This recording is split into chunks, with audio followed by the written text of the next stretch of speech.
In a previous video, we talked about the ability to get off probation early. If you've done at least a third of your probation and your probation officer is on board, there's a chance you may be able to get released early. In this video, we're going to talk about some of the obstacles that may prevent you from doing that. I'm assuming you're paid up on all your fines and fees and that you've complied with all the conditions of probation, such as completing your community service and all your classes. If that's the case, there are still a couple of things that can get in your way. One of those things is if there's a victim and the victim opposes early release.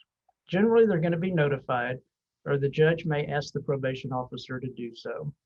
And if they're not on board, the judge is not likely to let you off early.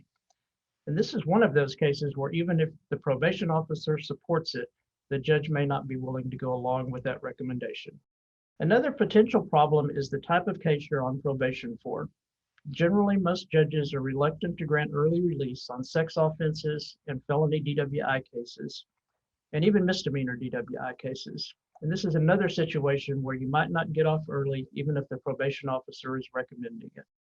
So you probably wonder what you can do to increase your chances for getting off early. The obvious answer is to do well on probation.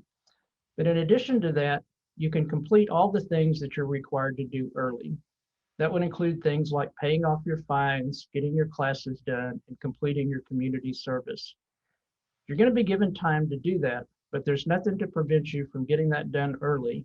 And once you do so, then you're going to increase your chances for getting released from probation early. If you think you qualify for early release, give us a call today.